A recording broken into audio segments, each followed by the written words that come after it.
अब हम करेंगे 5 नंबर में पूछा जाने वाला महत्वपूर्ण प्रश्न, जो हर साल आपके बोर्ड एग्जाम में आता है। इस प्रश्न को लेकर के आया हूं और इस प्रश्न को जरूर तैयार कर लीजिएगा। ये बोर्ड का फेवरेट क्वेश्चन है, ठीक है। इस क्वेश्चन को जरूर तैयार कर लीजिएगा। क्वेश्चन क्या है हमारे पास कि वैद्युत परिपथ के लिए किरचॉफ के नियमों को लिखिए, यानी कि किरचॉफ के नियम को लिखना है। तो उसके बाद से आपको ये भी प्रश्न पूछा है। पहली प्रश्न तो ये हो गई, इसका उत्तर आपको सबसे पहले देना है। उसके बाद से कहा है कि तथा उनकी सहायता से, यानी कि किरचॉफ के नियम के सहायता से किसी व्हीटस्टोन सेतु के संतुलित होने का सूत्र, व्हीटस्टोन सेतु के संतुलित होने का सूत्र होता है P/Q बराबर में R/S। इसको व्युत्पादित कीजिए, यानी कि इसका निगमन कीजिए। आई होप कि आपको क्वेश्चन समझ में आ गया होगा। अब आइए क्वेश्चन के हिसाब से हम इसका आंसर भी लिख लेते हैं। बहुत सिंपल भाषा में लिखवाऊंगा और बहुत सिंपल भाषा में आपको समझाऊंगा भी, आपको अच्छे से समझ में आ जाएगा, ठीक है। तो देखिए आगे क्या करना है आपको, सबसे पहले किरचॉफ के नियमों को लिखना है। तो किरचॉफ के नियम जो है दो तरह के होते हैं, पहला तो धारा पर संबंधित है, दूसरा जो है विभव पर संबंधित है। तो आइए इनके दोनों नियमों को हम जान लेते हैं। तो किरचॉफ के अगर नियम की बात करते हैं तो पहले नियम की हम बात करेंगे सबसे पहले, ठीक है। इसके धारा नियम की अगर हम बात करें तो इसका धारा नियम ये कहता है कि किसी संधि पर मिलने वाली समस्त धाराओं का बीजगणितीय योग जो होता है क्या होता है, शून्य होता है, ठीक है। तो किरचॉफ के प्रथम नियम के अनुसार किसी संधि पर मिलने वाली समस्त धाराओं का बीजगणितीय योग शून्य होता है। तो इसे हम लिख सकते हैं सिग्मा आई बराबर में 0, ठीक है। इस तरीके से हम इसको प्रदर्शित कर सकते हैं, ठीक है। किसको, किरचॉफ के प्रथम नियम को। अब आइए हम किरचॉफ के प्रथम नियम को डिटेल में समझ लेते हैं, ठीक है। जैसे कि मान लीजिए एक फिगर इस तरीके की आपके पास बनी हो, तो इस फिगर में आपको देखना है, मान लीजिए कि ये जंक्शन है, यानी कि कोई संधि है। इस संधि से I1 धारा जा रही है इधर बाहर की तरफ, ठीक है। तीर के निशान से हम जानेंगे कि बाहर की तरफ जा रही है और अंदर की तरफ आ रही है। यहाँ पे I2 धारा बाहर की तरफ जा रही है। I3 धारा को आप ध्यान से देखेंगे तो ये अंदर की तरफ यानी संधि की तरफ आ रही है। तो इस किरचॉफ के नियम ने, यानी प्रथम नियम के द्वारा हमें ये बताया गया है कि जो धारा जा रही हैं, इन सभी धाराओं, जो जाने वाली धाराएं हैं उनका बीजगणितीय योग और जो आने वाली धाराएं हैं उनका बीजगणितीय योग, दोनों आपस में क्या होंगी, बराबर होंगी। जैसे कि हमने यहाँ पे ये लिखा है, देखिए यहाँ पे जो अंदर जाने वाली धाराएं हैं, देखिए अंदर सॉरी आने वाली जो धाराएं हैं कौन कौन सी हैं, I5 भी आने वाली धारा है। I3 भी क्या है, संधि की तरफ आने वाली धारा है। I7 ये भी संधि की तरफ आने वाली धारा है। I8 ये भी संधि की तरफ आने वाली धारा है। तो इन सभी धाराओं का बीजगणितीय योग, यानी कि बीच में धन धन लगा दिया, योग, ठीक है, किसके बराबर होता है, बाहर जाने वाली धाराओं के बीजगणितीय योग के बराबर होता है। तो I1 ये हमारे पास क्या है, बाहर जा रहा है, संधि से बाहर की तरफ जा रहा है, प्लस में I2 भी बाहर जा रहा है तो बीच में प्लस लगा दी। इन सब का योग, जो जो बाहर जा रहे हैं उन सब का योग जो है आपस में बराबर होते हैं। इस बात को आप समझ गए होंगे। आई होप कि आपको ये क्लियर हो गया होगा। तो किरचॉफ के प्रथम नियम के द्वारा यही नियम हमें बताया गया है। अगले अगर हम नियम की बात करते हैं तो किरचॉफ का जो दूसरा नियम है, ध्यान से समझिएगा। किरचॉफ का दूसरा नियम जो है विभव से संबंधित है और इस नियम के अनुसार किसी बंद लूप में समस्त विभवों का बीजगणितीय योग जो होता है शून्य होता है, ठीक है। ठीक उसी तरीके से आपको याद रखना है कि किसी बंद लूप में समस्त विभवों का जो बीजगणितीय योग होगा शून्य होगा किरचॉफ के द्वितीय नियम के अनुसार, ठीक है। तो किरचॉफ के द्वितीय नियम के अनुसार विभव के बारे में बात किया गया था। इस नियम में आपको एक चीज इंपॉर्टेंट याद रखनी है, जिसका हम अभी प्रयोग भी करेंगे, जो P/Q बराबर R/S सूत्र का निगमन करेंगे। तो इस बात का हम जो है यहाँ पे जिक्र करने वाले हैं। तो यहाँ पे मैंने नोट करके यहाँ पे आपको लिखवा भी दिया है।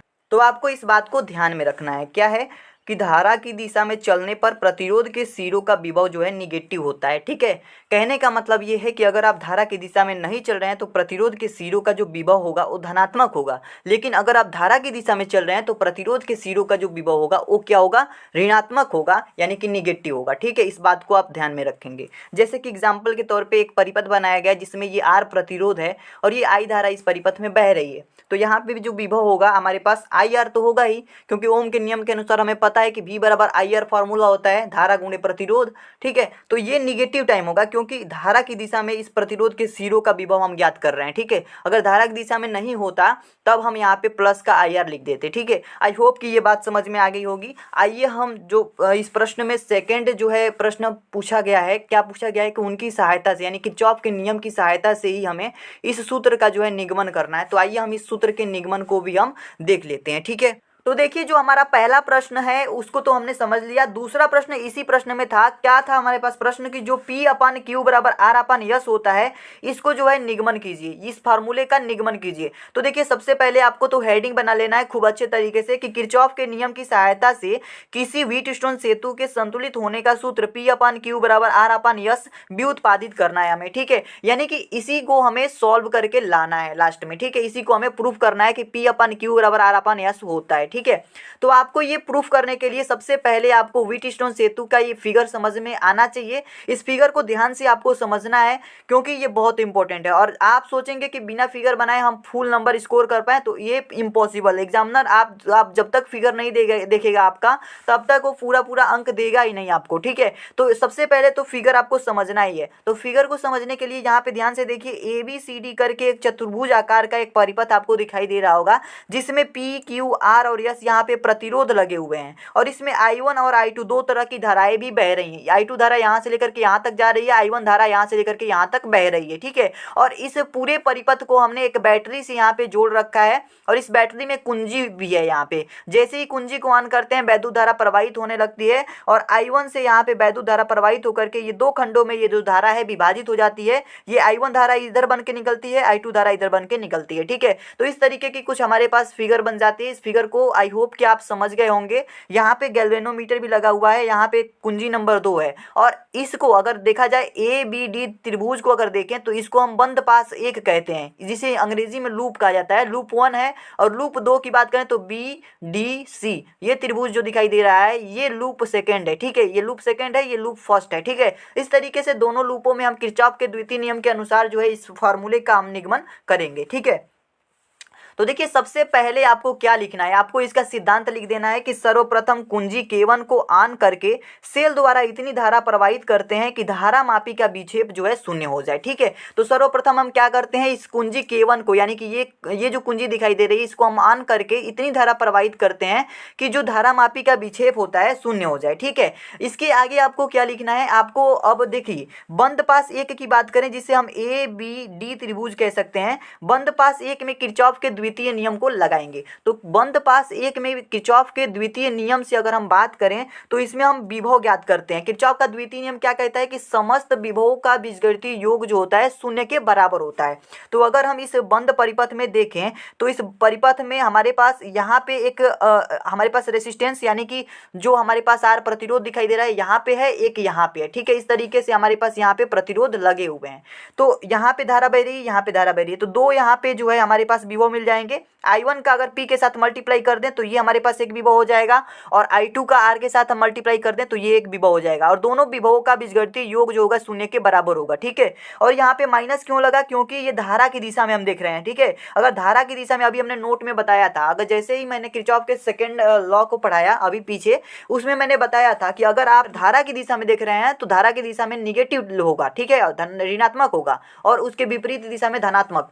तो यहाँ पे ऋणात्मक होगा, यहाँ पे धनात्मक। इस तरीके से हमारे पास I1P प्लस में I2R बराबर 0 मिल जाएगा। और जैसे ही इसको हम I2R को इधर भेजेंगे, यानी कि बराबर के बाद भेजेंगे, तो ये माइनस में हो जाएगा, और दोनों माइनस माइनस यहाँ से हट जाएंगे, तो I1P बराबर हो जाएगा I2R।